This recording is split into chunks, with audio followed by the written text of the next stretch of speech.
Greetings, people of the internet. This is Scott with Serkworks, and this is Beyond 100 Days of Making Comics, where I pick up where I left off on my 100 Days of Making Comics journey. And what that is the 100 Days of Making Comics challenge is where you spend at least 30 minutes a day, every day, for 100 days straight, and then you vlog about it, or write a blog about it, or let people know about it in some way, shape, or form. Finish that, and I've been continuing weekly just to give updates and let everyone know what I'm working on. What am I working on? I'm working on my comic book, issue number 3 of Young and the Dead. I have 2 other issues that are available on my website at serkworks.com. And it is a kids versus zombie story. It is an ode to Goonies and Monster Squad and E.T. and all those kind of sort of, I was going to say ambulance type, you know, kid-centric films, but, you know, then they weren't all under Steven Spielberg. So, but anyway, you know what I'm talking about. Those type of movies. It's really an homage to those, and yeah, it's kids versus zombies. It's Goonies meets Night of the Living Dead, and it is available at serkworks.com. The first 2 issues anyway, and hopefully not too far in the future, the 3rd one will be available. So, a little change of pace. I am not at my art desk because I am done with the artwork for the book as far as the penciling and the inking and everything. So now I'm over in my computer area and I'm doing flatting, which if any of you comic book artists are familiar, not the funnest thing to do, but it's sort of a necessity. A lot of times if we can pass that part of the project off to somebody else, that's great, because it takes some time, and it's just not that fun. It's just dropping in colors and stuff before you actually do any shading or whatever. I was working on, I still am, I'm just wrapping up on doing some changes to this. I showed you, this is a client project that I'm working on, the Time Traveler. So on that project, that one's full color. My book is black and white, shaded, grayscale, whatever you want to call it.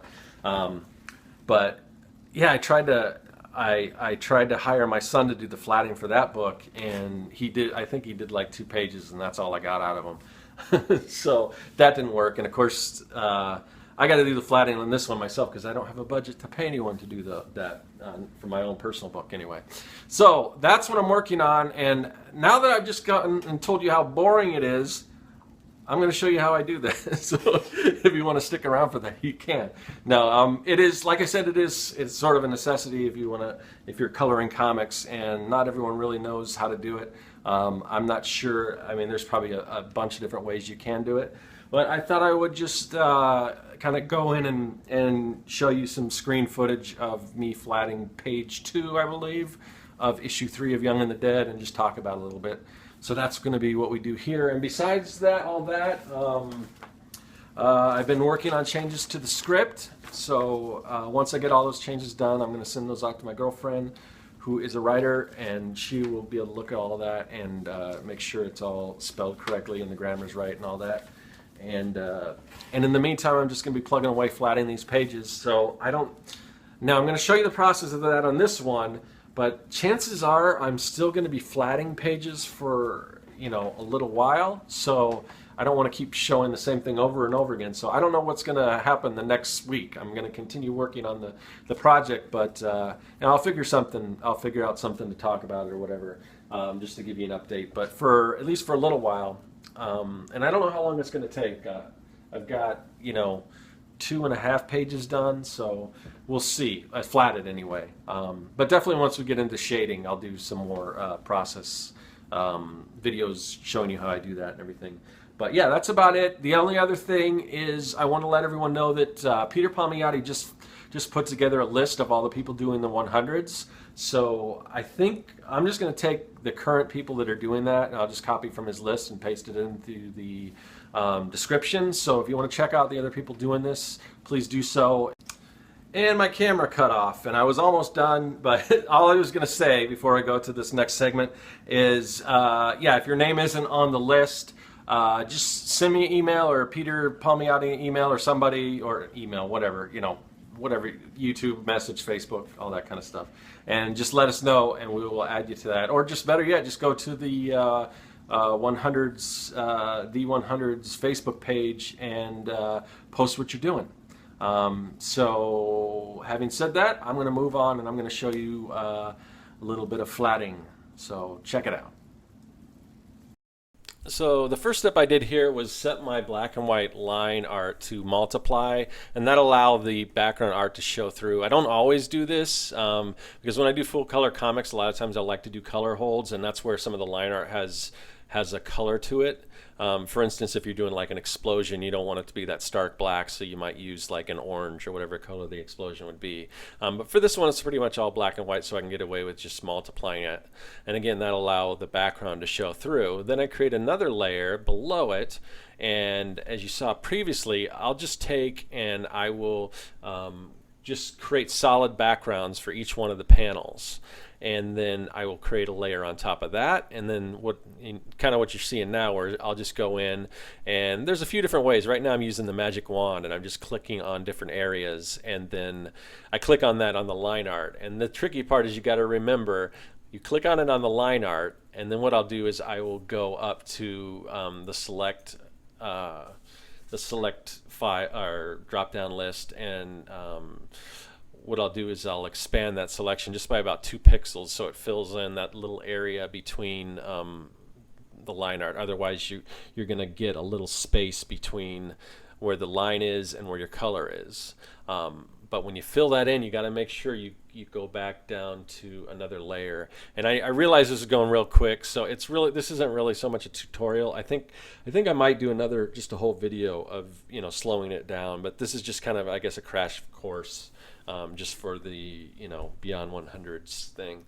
But I use a number of different ways of filling. Sometimes I'll just use a lot of times I'll use the pencil tool, and I use that instead of the brush because it's got a stark line to it. There's no anti-alias or anything like that. It's just solid, pixel to pixel, and I'll fill in colors that way. Then sometimes I will use the lasso tool.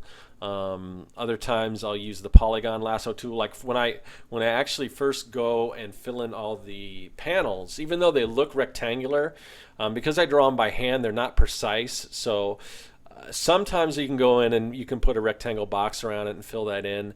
That doesn't always work because they're just, a lot of times they're just off a little bit. So sometimes it's easier just to start with the polygon lasso tool. Click on a corner, go to the next corner, then the next corner, the next corner, and then the fourth corner, click, and then it'll create your shape for you if it's just not a perfect rectangular square. So I do that a lot. And right now I think I'm just using well, here now what you see me doing, that's the lasso, either the lasso tool or polygon lasso tool. It went so quick. But for large shapes like that, I'll go in and fill that. And sometimes it helps to be aware of, like for instance with this hand that you see here, I wouldn't fill that hand in first. I'd fill in with the background. I'd fill in like the shirt behind him, then fill in the hand, because otherwise you kind of got to go around that, the hand shape and everything. So kind of work back to front if you can, as much as you can. You'll see when I get to illustrating this little rug that's behind this zombie guy that's knocked down on the ground here, you'll see that I'll fill in the rug before I get to like his hand, so I don't have to go around the hand, and then I'll just draw the hand over it. Otherwise you're drawing that hand twice. And you can kind of see that's what I'm doing right now, just using the lasso tool, fill that in, and then I'll go in and then put the little stripes in there. And this is, really all flatting is adding these basic flat shapes, and that's why it's called flatting. And the colors can be pretty close to each other, because what you'll want to do when you go to you're using this just so you have something to select. So you can go and you can select any part of this body, and then you can start shading in that. So as long as there's just a slight difference between the color, and if you set your tolerance down to like 0, then it'll know the difference between like 2 shades of gray that are really close to each other. And then you can just like go in and select all the shapes. And I kind of made a mistake here. I don't know what happened, but I don't know if you can see up at the top. Well, now it's kind of, you'll see me coming in towards the end and fixing this, but somehow I did something and the whole color layer kind of shifted a little bit. So I had to, I think it's, I don't know if you can see it here. Again, it's kind of difficult. You can kind of see just above the guy's shoulder where you see a little white showing in there, or right here by his arm. There's a little white. That's because it shifted up a little bit. So, or by the little blood or gush or whatever's coming out of his head, you can see there's some white showing through. That whole layer just kind of shifted up, and I didn't realize it till later. So then I go down and I shifted the stuff back. So I'm just correcting all that. So anyway, that's your crash course for flatting. And so yeah, thanks for checking everything out, and you can check out some of these other videos. But yeah, that's about it for this week's Beyond 100 Days of Making Comics. Follow me on YouTube if you aren't already. Subscribe and like, comment, all that stuff, and that is all.